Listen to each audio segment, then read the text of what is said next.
আপনার Gmail ID থাকে তখন কিন্তু আপনি জিমেল আইডি দিয়েও ক্রিয়েট করতে পারেন। এখানে আছে সাইন আপ উইথ অ্যাপেল, মানে এটা হচ্ছে অ্যাপেলের ফোন দিয়ে বা আইডি দিয়ে যেটা দিয়ে করেন, এটার সাবজেক্ট আলাদা। তারপর সর ক্রিয়েট অ্যাকাউন্ট, নিচে আছে already have an account, sign in. যদি আপনাদের কারো অ্যাকাউন্ট থাকে ক্রিয়েট করা আগের, তাহলে আপনি এখানে ঢুকে সাইন ইন করতে পারেন। তারপর আমরা কাজ করব কোথায় দেখেন, ক্রিয়েট অ্যাকাউন্টে আগে ঢুকি। ক্রিয়েট অ্যাকাউন্টের থেকে আপনার জিমেল অ্যাকাউন্ট দিয়ে, মানে জিমেল দিয়ে করলে এটা সুবিধা হয় বেশি। ক্রিয়েট ইওর অ্যাকাউন্ট, নেম আছে, ফোন নাম্বার আছে, ডেট অফ বার্থ আছে। আমরা এগুলো এখান দিয়ে করব না, নতুন করে আমরা করব কোথা দিয়ে, জিমেল দিয়ে।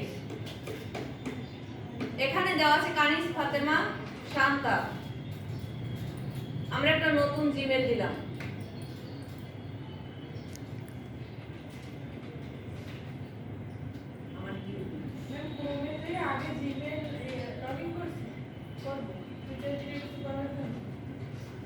না, আপনি টুইটার সার্চ দিয়ে বের করবেন, তারপর আপনি ওই জায়গায় জিমেল বসাইতে পারবেন।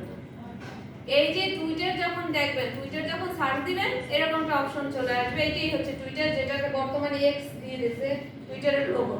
তখন আপনি এরকম আসবে না, এটা তো প্রথম পেজটা যেখানে আপনি ক্রিয়েট করবেন জয়েন টুডে। আপনি যে কোনো ভাবে যদি আগে কোনো অ্যাকাউন্ট খোলা থাকে তাহলে সাইন ইন করবেন, আর নতুন করে করতে গেলে আপনি ক্রিয়েট অ্যাকাউন্ট দিয়ে নতুন করেও করতে পারেন। এখান দিয়ে আপনার সব দিতে হবে ডিটেইলস, বা আপনি আপনার জিমেল আইডি দিয়েও করতে পারবেন এই গুগল থেকে। এখানে ঢুকলাম, তারপর দেখেন এখানে একটা এই যে কম্পিউটার যে জিমেলটা আছে ওইটা শো করছে, কিন্তু আমি দেব কি নতুন একটা জিমেল দিয়ে করব, সেজন্য ইউজ অ্যানাদার অ্যাকাউন্ট।